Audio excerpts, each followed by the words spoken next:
asistencia a esta convocatoria. Quisiera comenzar con una cuestión procedimental. Yo voy a dividir mi exposición esta mañana en 5 partes. En primer lugar, lo haré con brevedad porque son temas conocidos, pero que no conviene olvidar. Haré una referencia al cómo hemos llegado hasta aquí. En segundo lugar, hablaré del diálogo. En tercer lugar, del artículo 155. En cuarto lugar, de los objetivos que persigue el Gobierno cuando pone en marcha este artículo 155 y, por último, de las medidas más relevantes que vamos a plantear al Pleno del Senado y a la comisión que se establezca como competente para tratar de este asunto en la próxima semana, solamente las más relevantes. Después de esta intervención contestaré a preguntas, pero después habrá un briefing para entrar más en los detalles. Me gustaría que las preguntas fueran generales porque tendría que remitirme, si no fuera así, al briefing que, como les he dicho, se producirá a continuación. Bien, ¿cómo hemos llegado hasta aquí? Bueno, este es un proceso que ha sido unilateral, que ha sido contrario a la ley y que ha buscado el enfrentamiento. Comenzó con el intento de obligar al Gobierno a aceptar un referéndum sobre la independencia de Cataluña, un referéndum que todo el mundo sabía que el Gobierno no podía aceptar. Hubo un debate en las Cortes Generales en el cual se dijo que no a la petición, vía artículo 152 de la Constitución, de que se traspasara la competencia para celebrar un referéndum sobre la independencia en Cataluña. Y a partir de ahí comenzó la toma de decisiones unilaterales. El señor presidente de la Generalitat fue invitado a las Cortes Generales para que expusiera allí cuáles eran sus pretensiones y no aceptó. Lo más llamativo y antidemocrático de ese proceso unilateral al que me estoy refiriendo ha sido lo que sucedió en el Parlamento de Cataluña los días 6 y 7 de septiembre. Esos días 6 y 7 de septiembre se vulneraron, en lo que fue un acontecimiento sin precedentes en la historia de la democracia española, los derechos de los diputados de la oposición. Se calificó en un cuarto de hora un proyecto de ley que no había sido tratado por la mesa. Se modificó el orden del día, el plazo de enmiendas quedó reducido a nada y el debate que allí se produjo fue un debate impropio de un sistema democrático. Lo cierto es que en pocas horas se liquidó por mayoría la Constitución española en Cataluña, el Estatuto de Autonomía de Cataluña, se aprobó la ley del referéndum y además se aprobó la llamada ley de transitoriedad, una especie, así dijeron sus autores, de Constitución de Cataluña hasta que se aprobara definitivamente la nueva. Todo esto fue suspendido, como saben, por el Tribunal Constitucional, pero fue igual. El Gobierno se había situado fuera de la ley y, por tanto, no se consideraba en la obligación de hacer caso a las resoluciones del Tribunal Constitucional. Se intentó hacer un referéndum a pesar de la prohibición del Tribunal Constitucional. Se pretendió darle valor a algo que había prohibido el Tribunal Constitucional y que además se celebró, como todo el mundo sabe, sin ninguna garantía democrática, y todo este proceso tuvo su último punto el pasado día 10 de octubre, cuando en un pleno en el Parlamento de Cataluña pues se adoptaron las resoluciones que todos ustedes conocen. ¿Qué hizo el Gobierno en esta situación? El Gobierno, el día 11 de octubre, requirió a la Generalitat de Cataluña, a su presidente más concretamente, para que explicara algo que se puede explicar muy fácilmente, si habían o no declarado la independencia. El Gobierno podía haber hecho este requerimiento antes, como lo pidió una parte de la opinión pública. Podía haberlo hecho cuando se aprobó la ley del referéndum, cuando se liquidó la Constitución, podía haberlo hecho cuando se aprobó la ley de transitoriedad. Tuvo muchas oportunidades de hacerlo, pero preferimos actuar como creo que se debe hacer en estos casos, con prudencia, con responsabilidad, con sentido común e intentando que se produjera una rectificación que realmente no se produjo por decisión de quien podía tomarla, que es la propia Generalitat. No respondieron porque no quisieron en plazo y en tiempo.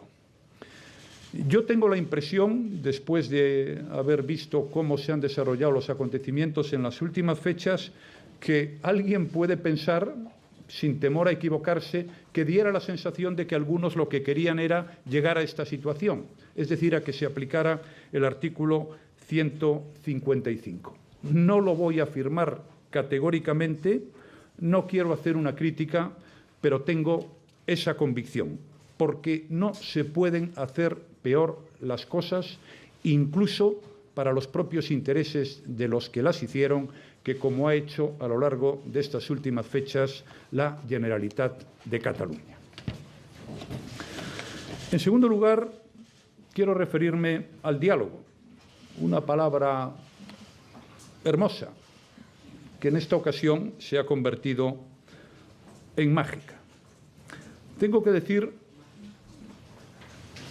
que aquí nadie planteó por parte de la Generalitat nunca un diálogo.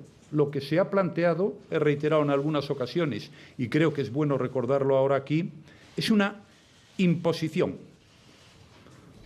Pretendía imponérsele al Gobierno que hiciera algo que sabían que no iba a hacer y que además no podía hacer.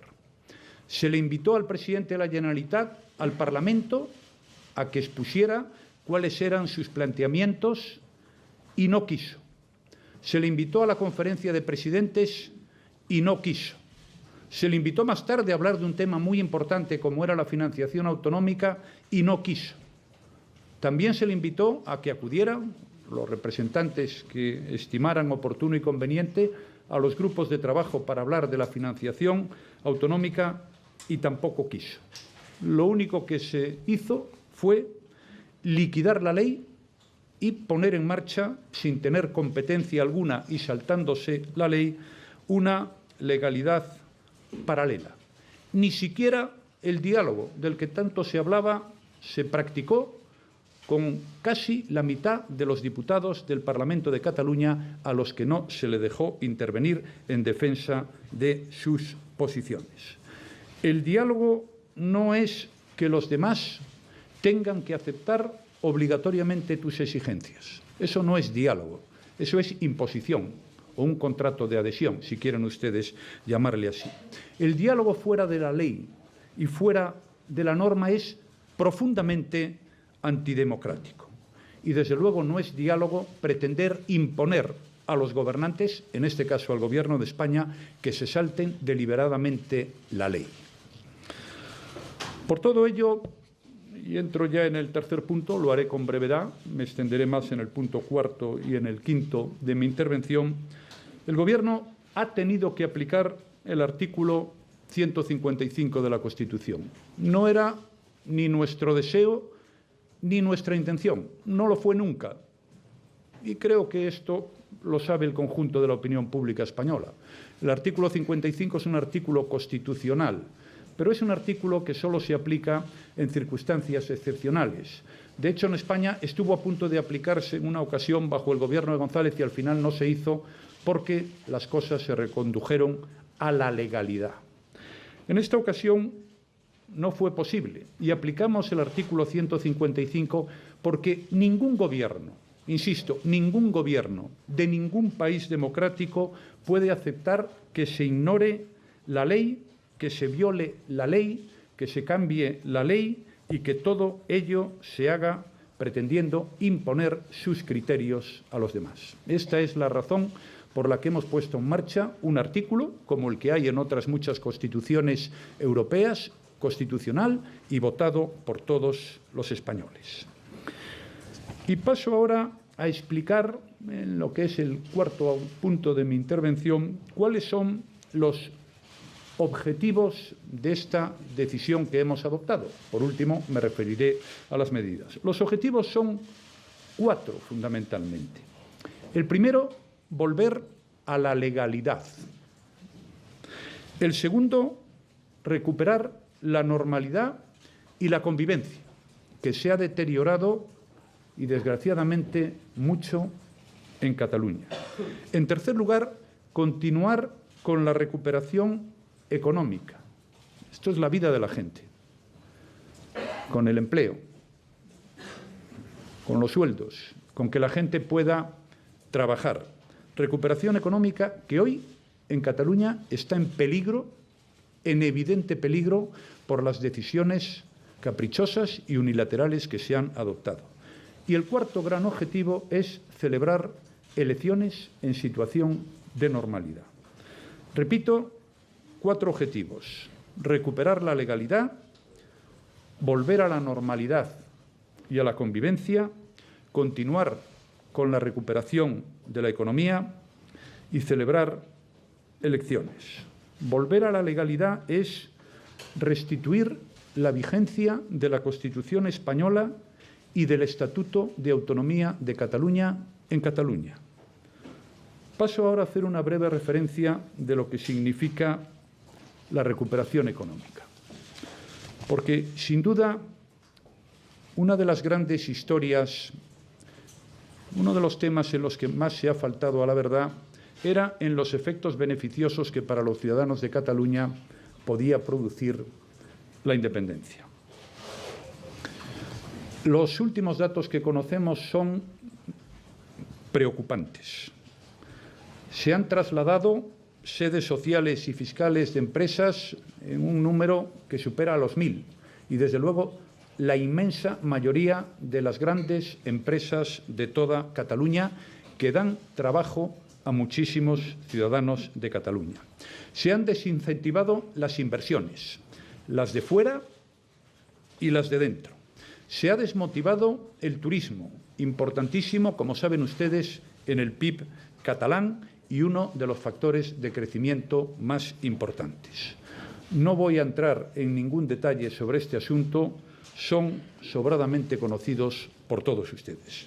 Pero sí me gustaría hacer alguna referencia a algunos temas que tienen su trascendencia.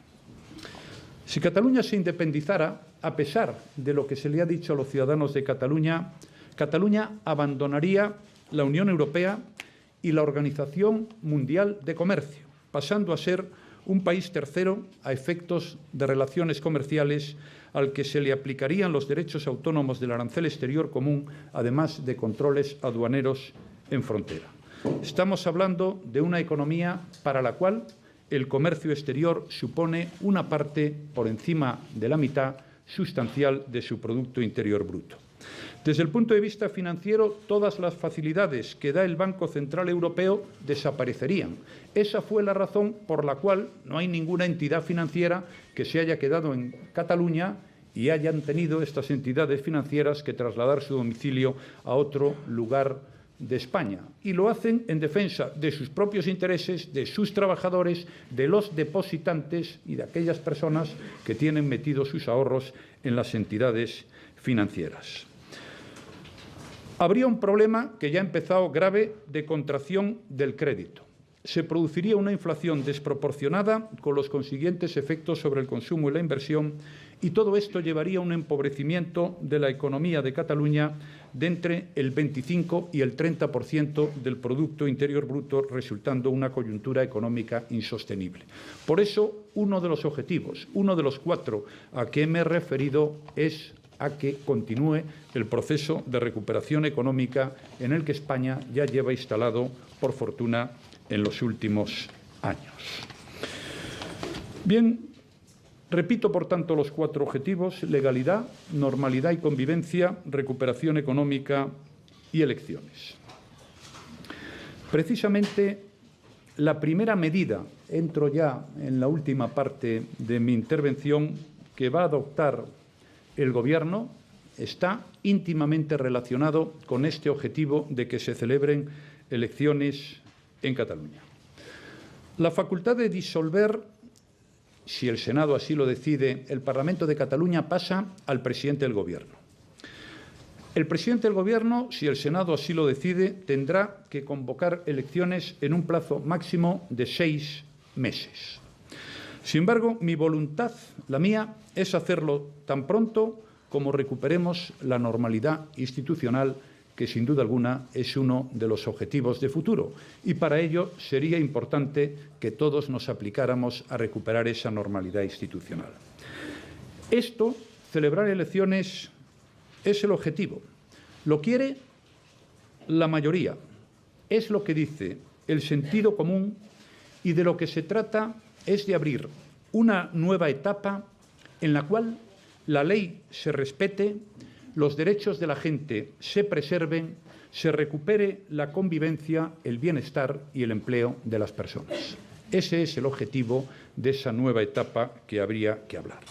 Y paso ahora a explicar con brevedad el resto de medidas, las más importantes, como les decía al principio. Insisto, luego habrá un briefing para entrar en los detalles que también son importantes. Lo que vamos a solicitar al Senado, al amparo de la facultad prevista en el artículo 155 de la Constitución, con el fin de proteger el interés general de la nación, es que se autorice al Gobierno a adoptar las siguientes decisiones. Primero, a proceder al cese del presidente de la Generalitat de Cataluña, del vicepresidente y de los consejeros que integran el Consejo de Gobierno de la Generalitat de Cataluña.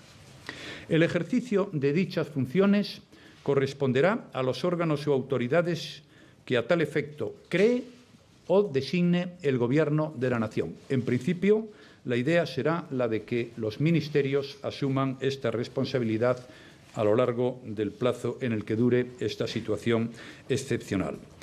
En tercer lugar, la Administración de la Generalitat de Cataluña, de acuerdo con el artículo 71 del Estatuto de Autonomía de Cataluña, continuará funcionando como la organización administrativa ordinaria que ejerce las funciones ejecutivas que el Estatuto y su normativa reguladora atribuyen a la Generalitat de Cataluña.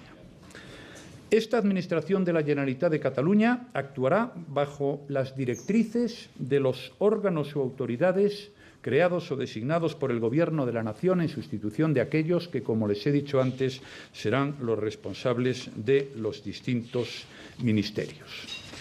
En segundo lugar, es la segunda medida importante a la que quería hacer referencia, el Parlamento de Cataluña ejercerá la función representativa que tiene encomendada, pero para garantizar que se haga con pleno respeto al Estatuto de Autonomía de Cataluña y a la Constitución, pues se proponen al Senado una serie de medidas, las más importantes de las cuales son las siguientes. El presidente del Parlamento de Cataluña no puede proponer candidato a la presidencia de la Generalitat, ni el Parlamento puede celebrar debate y votación de investidura. Las facultades de control corresponderán al órgano que a tal efecto designe el Senado. Y, por parte del Parlamento, no se podrán adoptar iniciativas contrarias a la Constitución española y al Estatuto de Autonomía de Cataluña, teniendo el Gobierno un plazo de 30 días para ejercer su derecho de veto. Bien, yo creo que estas son las medidas más importantes. Hay otras, hay más detalle que ustedes podrán conocer a continuación. Sí quiero llamar su atención sobre un asunto importante que creo debe quedar muy claro. No se suspende la autonomía ni el autogobierno de Cataluña. Se cesa a las personas que han puesto ese autogobierno fuera de la ley y de la Constitución y del Estatuto. No se acaba con el autogobierno, se le recupera para la legalidad y para la convivencia de todos los catalanes, no solo los independentistas. Y termino ya.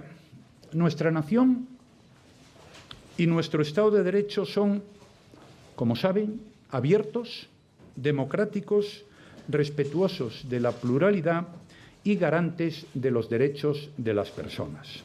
Así hemos convivido con nuestras dificultades, pero creo que felizmente 40 años, sabiendo encontrar la riqueza en nuestra diversidad, la cooperación leal y la eficacia en uno de los estados más descentralizados del mundo y la calidad democrática que garantizan los controles y los contrapoderes que definen a las sociedades abiertas.